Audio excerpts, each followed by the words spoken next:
जिस रामपुर में कभी आजम खान की तूती बोलती थी, आज वहीं पर उनकी सियासी जमीन दरक चुकी है। चाहे वो उनका राजनीतिक करियर का दफन हो जाना हो या फिर अब जौहर यूनिवर्सिटी का जमींदोज होने का आदेश, हर एक गुजरते दिन के साथ आजम खान की मुश्किलें बढ़ती जा रही हैं। चाहे वो उनका तनख्वाह वाला बयान पर कोर्ट का आदेश, हर तरफ से आजम खान घिरते नजर आ रहे हैं। अब सवाल ये कि जिस रामपुर में आजम खान को बच्चा बच्चा जानता था, पहचानता था, उनका एक अलग रसूख था, अब वही रसूख क्यों कम होता दिख रहा है? क्या अब रामपुर की जनता को आजम पर एतबार नहीं रहा या फिर बढ़ते कानूनी मामलों की वजह से अब चीजें बिगड़ रही हैं?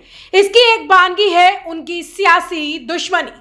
दरअसल रामपुर में जब 2024 का लोकसभा चुनाव हुआ तो सपा ने अपने प्रत्याशी के तौर पर मोहिबुल्लाह नदवी को चुनावी मैदान में उतारा। टिकट को लेकर आजम खान और नदवी के परिवार के बीच तल्खियां शुरू हो गई और उस दौरान पैदा हुई खाई आज भी उतनी गहरी है जितनी की पहले थी। आलम यह है कि जब जौहर यूनिवर्सिटी को लेकर आदेश मिला तब भी आजम परिवार अपने सियासी दुश्मन सांसद नदवी के साथ आने को तैयार नहीं दिख रहा। हालांकि यूनिवर्सिटी गिराने के आदेश के खिलाफ छात्र आंदोलन कर रहे हैं, लोग विरोध जता रहे हैं, जगह जगह सरकार से आदेश पर विचार विमर्श करने की मांग की जा रही है। सियासी और सामाजिक संगठन भी एक तरफ से आजम परिवार की यूनिवर्सिटी को नहीं गिराने के पक्ष में खड़े दिखाई दे रहे हैं। इसके बाद जब रामपुर से सपा सांसद नदवी ने खुद पहल की तब भी वो आगे बढ़ते नहीं दिख रहे और न ही उनके परिवार से कोई जो दरार 2024 में आई वो लग रहा है आगे बढ़ने वाली नहीं है। तभी तो 2 दिन पहले सांसद नदवी को आजम की यूनिवर्सिटी के गेट में एंट्री तक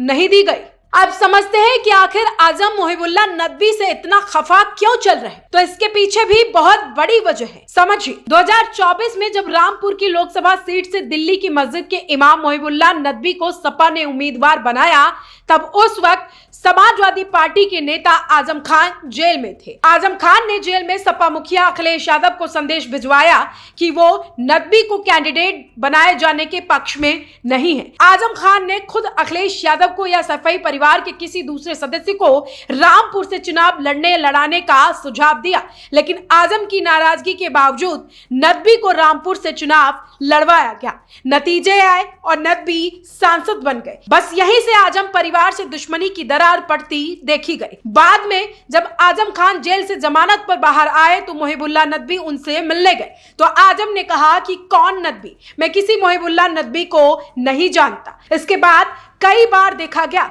कि मोहिबुल्लाह नदवी ने भी आजम खान के खिलाफ कड़वे शब्दों का इस्तेमाल किया। लेकिन अब जब लोकसभा चुनाव को हुए 2 साल से ज्यादा का वक्त बीत चुका है तो मोहिबुल्लाह नदवी ने फिर से आजम के परिवार के करीब आने की कोशिश की, लेकिन कामयाब नहीं हो पाए। बीते 2 दिन पहले जब मोहिबुल्लाह नदवी जौहर यूनिवर्सिटी जाने के लिए तैयार होते हैं तो सबसे पहले मीडिया में बयान देते हैं, बात करते हुए जौहर यूनिवर्सिटी का मुद्दा उठाते हैं। साथ ही खुद जौहर यूनिवर्सिटी भी गए, लेकिन सुरक्षा कर्मियों ने उन्हें गेट पर ही रोक दिया। नदवी को बैरंग वापस लौटना पड़ा। करीब आधे घंटे तक नदवी गेट पर इंतजार करते रहे, लेकिन अंदर जाने से हर बार मना कर दिया गया। फिर बाद में नदवी ने कहा था कि सरकार संस्थानों को शख्सियत से न जोड़े, किसी एक शख्सियत से जोड़कर नहीं देखा जाना चाहिए। साथ ही कहा कि हमारे राष्ट्रीय अध्यक्ष अखिलेश यादव हमेशा पॉजिटिव सियासत करते हैं, मैं उनका ही पैगाम लेकर यहाँ पर आया हूँ। हालांकि अब नदवी ने तो अपना दांव चल दिया था, लेकिन अब बैटिंग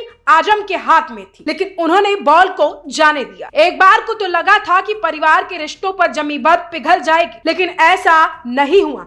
आजम परिवार ने नदवी से दूरी बरकरार रखी। फिलहाल आने वाला वक्त ही बताएगा कि ये सियासी ऊंट किस करवट बैठता है और जो नदवी आजम के रिश्तों में दरार आई वो कब खत्म होती है। फिलहाल ये खबर आपको कैसे लगी कमेंट सेक्शन में जरूर बताएं। वीडियो पसंद आए तो लाइक शेयर करना ना भूलें और हाँ, इसी तरह की उत्तर प्रदेश से जुड़ी राजनीतिक खबरों को देखने के लिए हमारे चैनल कंटाप न्यूज को सब्सक्राइब जरूर करें।